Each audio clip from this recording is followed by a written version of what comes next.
The bell has rung. So get seated and join Elementary Schooled for today's interview.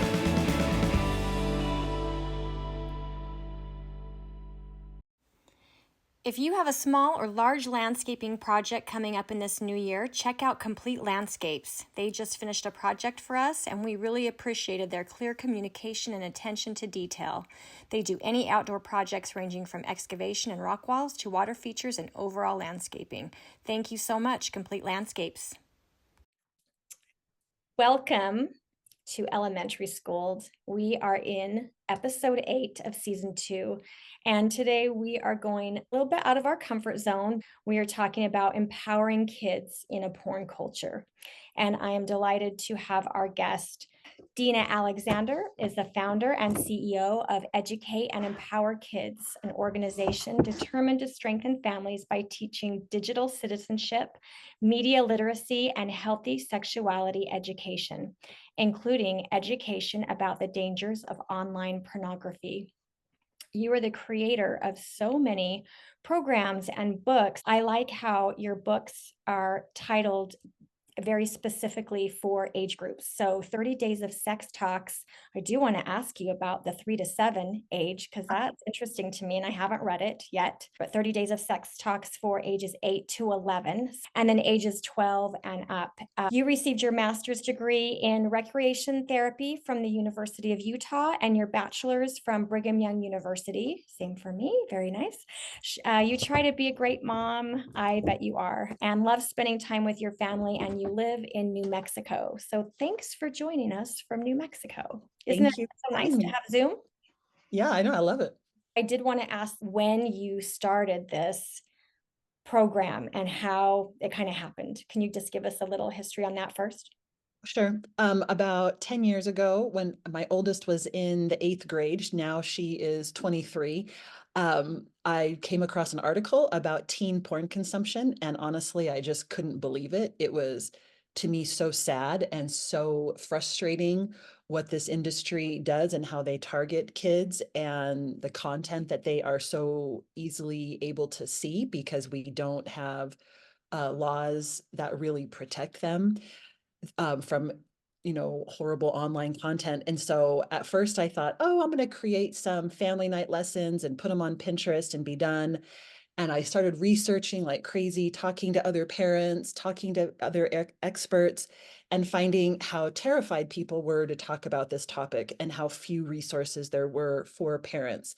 And then so I realized, okay, I can't even get people to really talk to their kids about sex. So how am I going to get them to talk to their kids about pornography? So that's why the first set of books we did were the 30 Days of Sex Talks for kids ages 3 to 7, 8 to 11, and 12 plus. And then And afterwards, what year did you say that was? I'm sorry to interrupt. those came out in 2015. We just released a second edition this year. Okay. So those have been out for just a couple months, the second edition that we've totally In revamped. 2023, you Yes. released. Okay. And those have, we're probably the only porn critical sex education program out there. Everything else, they don't even address it. They're scared to talk about it, or they make it sound like it's no big deal instead of how powerful and impactful pornography really can be. And so that's why we also created a book called How to Talk to Your Kids About Pornography, because again, all of our kids are being exposed to it at younger and younger ages. And it became something that I just was really passionate about. I love educating people and helping parents realize like this is not as scary as you think it is, that these are very doable topics, because I know I was scared at first and I was nervous. And then once I kind of realized and practiced, and I realized, okay, I can totally do this. And I want other parents to have that same feeling of, oh, wait, I got this. I can do it. Because what our kids are being exposed to, whether it's a simple walking down the mall and seeing a Victoria's Secret ad on the wall, seeing a billboard, or seeing something rated R, or seeing something pornographic, it is very confusing for them. Yeah. And it can even sometimes be a little traumatic. And then create the anxiety. Yeah. the anxiety, because there's also might be some arousal there. So think of how confusing it is, again, just seeing certain things that they've never seen before, hearing words they've never heard. And so this is where it becomes so important for us to start those conversations early, even earlier than you think, because again, it's knowledge. We're empowering our kids with knowledge. I Yeah. know a lot of parents worry that it's, oh, I'm stealing their innocence, or I'm taking something away from their childhood. But really, we're preparing them and giving them good information. And so again, this is why it's so important. You know what you're doing. And I can tell you just by being a mom too, you know how to talk to kids and you know what works. I don't want anyone out there thinking that we are sharing these books at school, but to mention real quick what does happen at the school. When I was home with my 4 kids for 12 years, I was the white ribbon week person at the Oh, elementary very and then the cool. junior high, and then it ended up in the high school, and there really weren't a lot of resources then. I mean, what year was that? Probably 2014, maybe. And so we've even come a long way since then. But in White Ribbon Week, we really do try to teach some digital citizenship. And it's, it can also branch out into cyberbullying and protecting Yeah, our kids online, basically. But absolutely. I'm a big supporter of that program. I know, the founder, Dina Alexander, she is incredible, has done such a good job with that program. And that's something I definitely recommend for any school if they can put that all over anywhere in the country. It is, again, they run it so well. You could, there's even parts of their program that you can even like get the program that doesn't even mention the word pornography. yeah. It's about, consuming media in an intelligent, thoughtful manner and being intentional. Anyways, that's a great program. I would say the easiest program you could bring in, but with the biggest impact. Thank you. That's so perfect. So, what are parents around the country telling you in regards to their kids and pornography exposure and how early they're being exposed? So one of the first things we did many years ago is we did like these little videos where we went and we actually had teenagers interviewing other teenagers as to what they were exposed to and the age they were exposed to. Hmm. And that was probably 8, 9 years ago. And then we did them like every couple of years. And just in that short amount of time between the time we did it, it was always younger. And what kids were being exposed to was more violent, more misogynistic, um, more selfish, more harmful, like every negative thing you can think about when it comes to pornography, these kids were being exposed to. So there's debate as to whether the average age of exposure is age 9 or 11, somewhere in there is when most kids are exposed. And when I say most kids, I don't mean 50 to 60%. I mean like 80 to 90% of kids. And so one of the things I really hope that our teachers and parents are realizing is that we cannot have the attitude of not my child, Yeah. or "Oh, I homeschool, so my kids aren't exposed, or my kids don't go to that kind of school. They're not in public school. It's like, no, this is happening everywhere. Everywhere. Every parent, no matter what their background, whether they're religious, non-religious, liberal, conservative, it is because we're all online. Mhm. Anytime you hand your child an unfiltered phone, they have the risk of exposure, Yeah. whether they're 5 or 6 or whether they're 16. So we have to really, get our heads on and realize that our kids are being exposed younger and younger. When I actually started researching and when parents started emailing me and texting me and calling me, or messaging me through Instagram as to what their kids were being exposed to and how young, it was so shocking and so frustrating. It's not just two people coming together in this mutually loving experience and having this beautiful sexual experience that they're educating the public on, right? This is always a very selfish act that is being portrayed. And we're seeing usually where a woman is pushed down, held down, or being like bodily punished in some way, either Right. because it's rough sex or because she's being hit or slapped or something like that. And then there's a lot of other elements that I don't want to like freak your audience out too much. But again, I want parents to understand this, to know what their kids are up against, Mhm. right? Because Yeah. again, if they're being exposed this young, we have to think about, that age 8 to 12 is when we're forming our sexual template. This is when we're figuring out if we're gay, if we're straight. It's actually even when pedophiles start thinking about that other kids might be looking good to them, right? There is so much going on in the brain. And then to be exposed to pornography once, twice, 5 times, 10 times, it's very powerful and impactful on a child's brain. Just like alcohol, what it does to a child's brain is very different than what it does to an adult brain that's fully developed. And so the parents that come to me are typically, they have found out that they have seen a porn history on their child's phone, on the tablet, again, sometimes as young as, 10 or 11. And what they're being exposed to, again, like I said, is not just pictures. We have to get that out of our heads too, of realizing that it's far beyond even, what's rated R now. Like what pornography was 30 years ago might be what's considered rated R today, because what's going on is so in your face. It is not, like I said, and it's not done. They're not learning anything that's about love or intimacy Right. or And empathy relationships. and relationships, and that this is something to be done in mutual respect. In pornography, everything is about my own pleasure, what I'm gonna take. Selfishness and gratification, instant Am I gratification. selfish? And we have to think about, what does that mean to an 8 to 12-year-old who doesn't and then we have kids who maybe their parents haven't even talked to them about sex yet. Yeah, I watched one of your, and again, I will put this link in the notes, but you have a really powerful online presentation and you can see the slides and everything. But I like your quote there where you said, it's easier to build strong children than to repair broken adults. Yeah, absolutely. Because again, that's where, again, we have that, we know that the brain, even when it's fully developed, we have neuroplasticity, right? We can change. Adults, we can change behaviors. We can, make ourselves better, improve ourselves. But for kids, that neuroplasticity is so much more plastic, right? So Yeah. that is where these things are so impactful. And that is where, again, when we like when with my kids, they wanted phones young. They, of course, wanted what all their friends were having.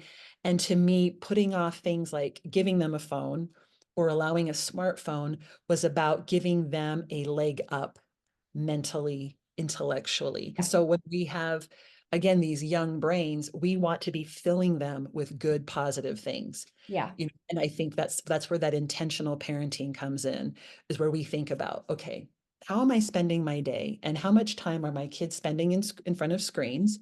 Is it educational? Is it helpful? And like really inventorying your own life and your family is something super helpful that parents can do today, right? To look and, okay, my child is watching, they're watching about 4 hours of some kind of media, whether that's YouTube and television. Maybe we're doing it together. Maybe it's on their own when I need a break, but really inventorying all of that and thinking about, okay, is there a better use of our time? First of all, when they're younger, maybe you have all the blocks on your phones, and, maybe you have Bark or Covenant Eyes or Disney Circle on your phones and internet. So you have maybe that first leg up, right? Where you are protecting your kids' brains as much as possible.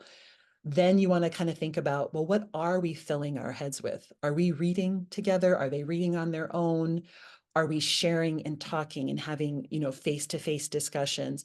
And just really think about that, because all of us, even all the parenting experts I talk to, you ask them, and all of them, we all make mistakes, right? None of us have done this perfectly, and nobody expects us to, but realizing that we can do better.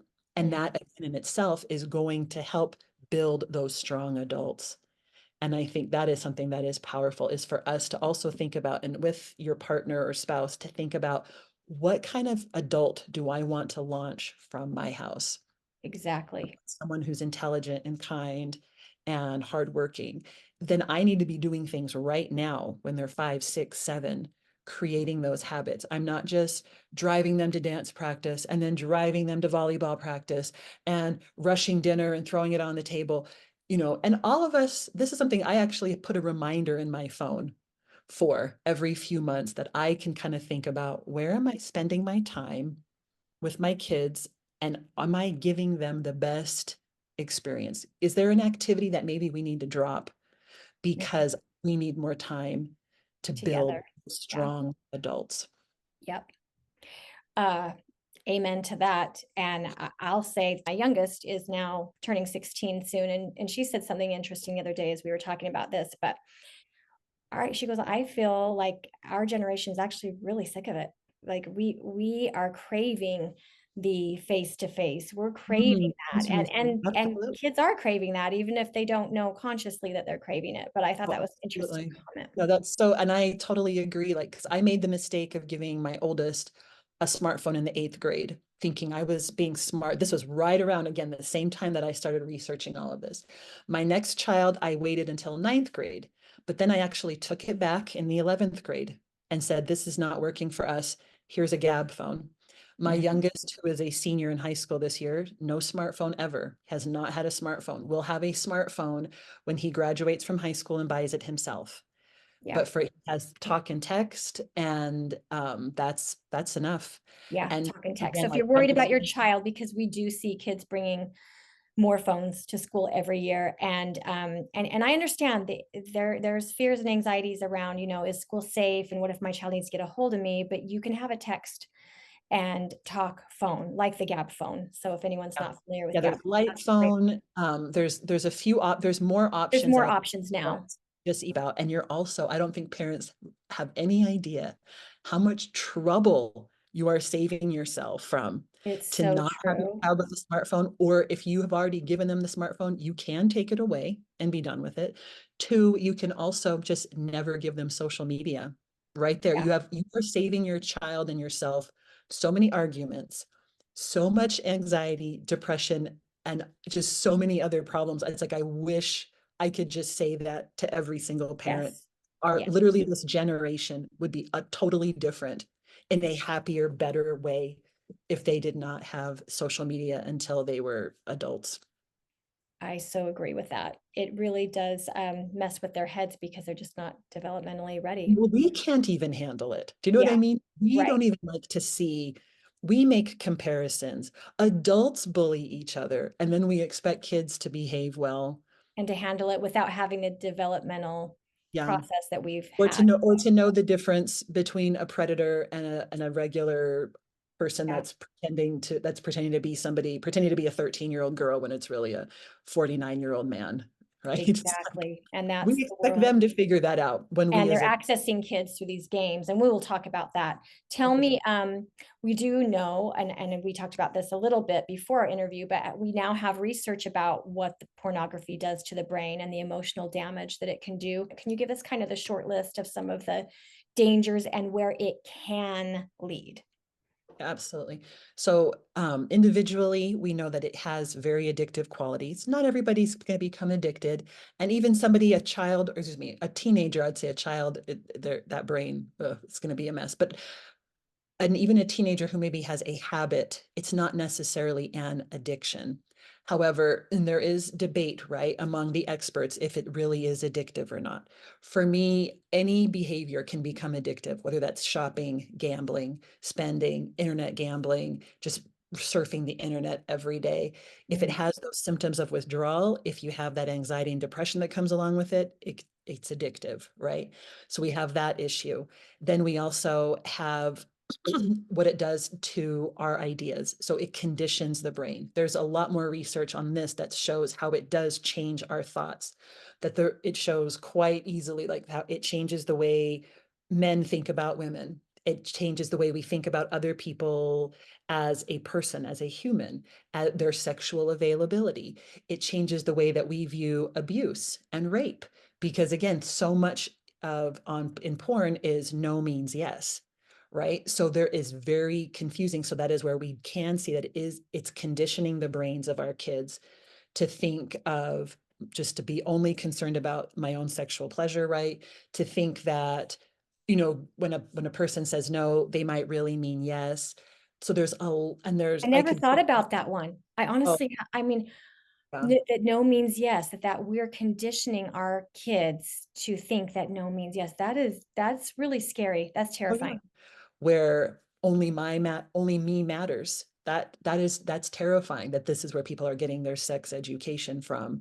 And it's in part because we have an industry targeting our kids, and we have parents not willing to step up and talk to their kids about this.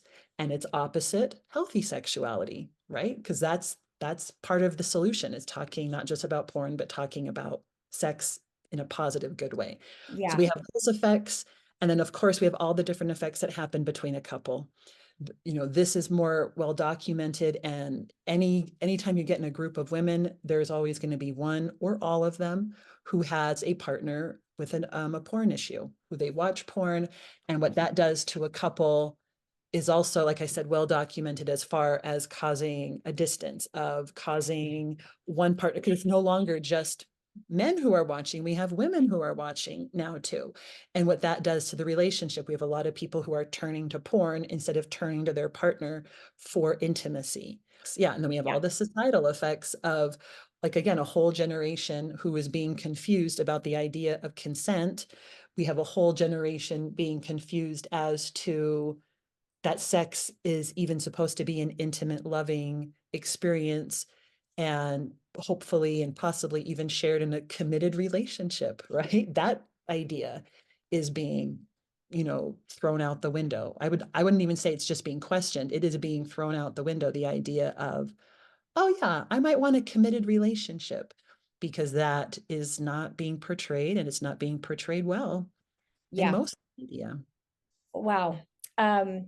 The feedback I've received from listeners that they like a really clear list of what to do. And I wondered if you would just focus on 3 specific tools. The most critical tool, of course, is talking to your kids about online dangers.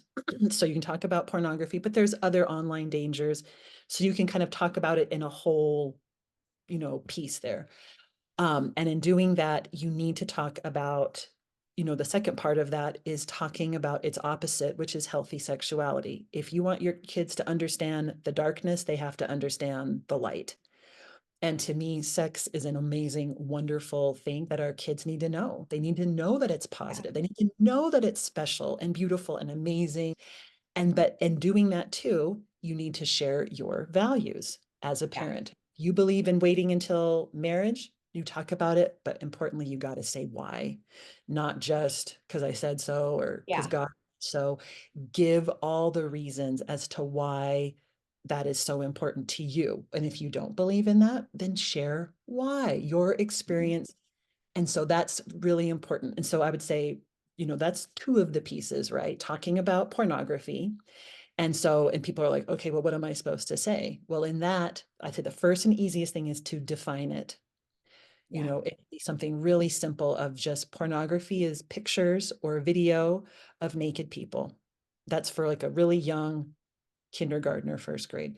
If you want, when you're ready to add another layer on, you can say there's sexual behavior in it. And then that's where you're gonna need to talk about what sex is, Sex is, yeah.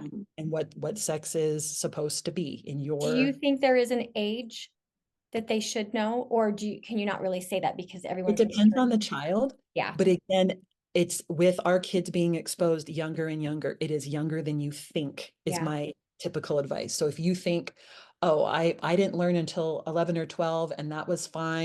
Yeah, it needs to be younger, because again, if you are handing your child a phone, they need to know younger, because they are going to be exposed. So I know I was always taught, oh, wait till they ask you.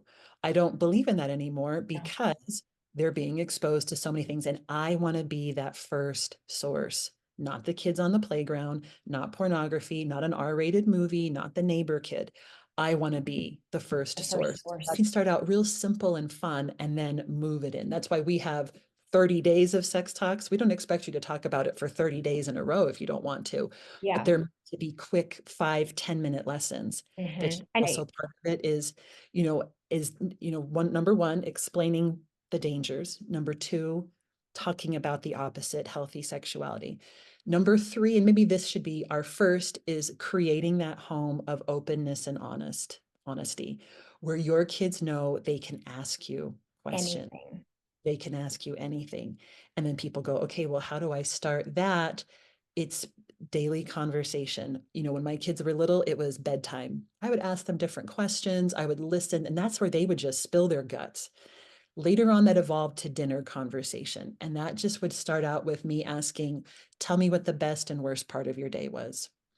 And then that evolved into much deeper conversation. Yeah. I'm just so curious to know with your books, because they're really, really well done. How do you feel like people are really receptive? Parents are busy and tired. I have actually just finished filming or taping a 30 Days of Sex Talks video series. Oh, And it's something that people okay, can watch or listen to. That's going to be out in early 2023. And okay. the Or first one will start 24. 2024. Thank you. Yeah. The first one is going to be that 8 to 11. So that's going to be the Okay. first one. The second one will be the 3 to 7. It will be, now the first one is 30 videos. The second one for the 3 to 7, that's probably only going to be 15 short. These are like 8 to 12-minute videos. And then I am going to actually be doing the how to talk to your kids about pornography in a video series. And that one will probably be 10 to 12 short videos. I'm a big believer in making it as easy and accessible as possible. That's why Mhm. all the books are written in a way that I want a parent to be able, to look at it for 5 minutes, give the lesson. It should not be, oh, I have to prepare for an hour, or Exactly. this is going to be a big 2-hour discussion. But what I did find in the research, when we were creating the very first version, we gave them to tons of people to try out. And every single person came back to us and said, I was planning for a 10-minute talk and my kids were asking me so many questions. It was 30 minutes, it was 45 minutes. And that is that great bonding information, because you're telling your kids, I'm willing to talk about tough things and you can ask me and talk to me about anything. Mhm. That's exactly right. I love that.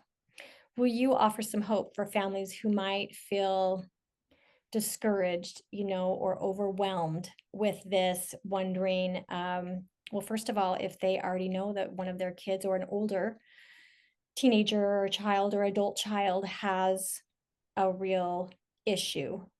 There Yeah. is always a way back. There's always, and again, like I have a lot of people that they have a partner who has a problem with pornography or other, sexual issues. And so I would say a lot of people like that who are not sure, okay, how do I talk about this, or how do I even bring it up, because they're hurting so much, right? Or they have their own baggage. There's a lot of sexual abuse out there. A lot of us have had something happen to us.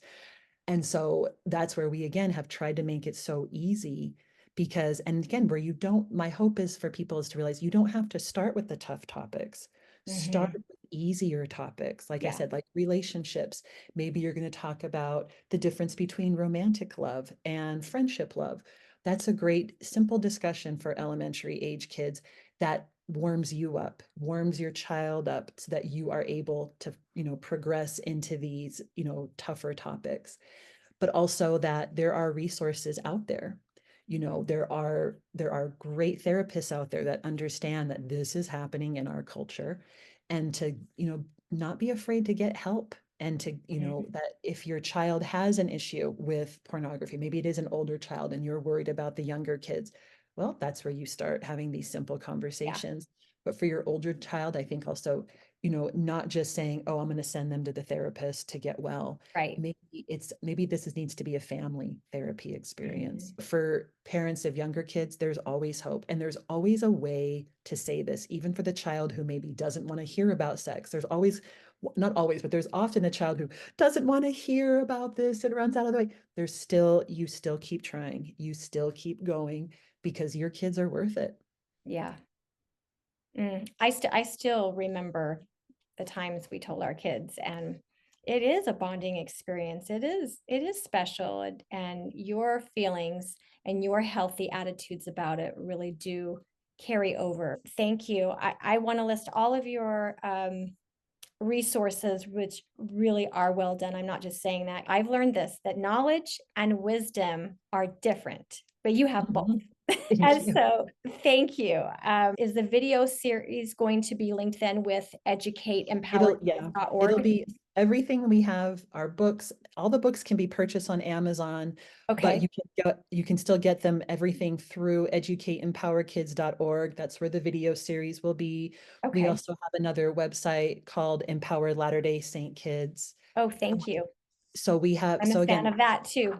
and yeah, lots of, and again, I'm a big believer in free resources. There's tons of family night lessons on there about consent, good touch, bad touch, lots of good stuff. And we're Yes. always adding to it. That to me is what's important, is to keep giving people the help, because things keep changing, right? So. Right. Thank you. I do like to end with a little spiritual thought. And actually, this kind of just what I was thinking about this week is one of my favorite parts of the scripture is when Christ forgives the woman who is deep into her sins. And when he says to her, go and sin no more.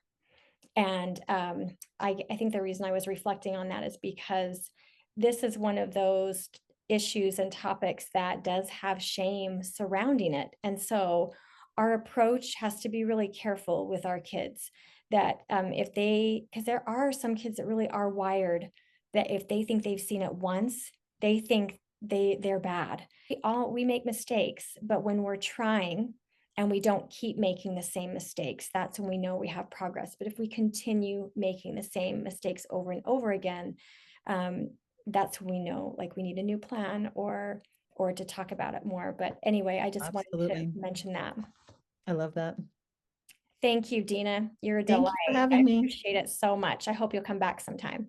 Oh, I'd love to. Thank you. I'd like to give the IXL Learning Program another mention today, as I have found this program so helpful, not just in the classroom, but in tutoring some students this year. Recently, I was working with one of my students, a younger student, on a specific concept in math of skip counting, forwards and backwards, but backwards was particularly challenging for her. And it was so nice to just put that actual concept right into the search bar and have it pull up different skills that we could work on together at different levels. So we could start at the first grade level and then work up to the second grade and then the third grade on this specific skill. So check out this program if your child needs some extra help with a concept. Thank you, IXL Learning Program. Thanks for being part of today's class. To submit a question or topic for further episodes, please email elementary.schooled@outlook.com. School is out for today, but please remember, when we strengthen a child, we strengthen society.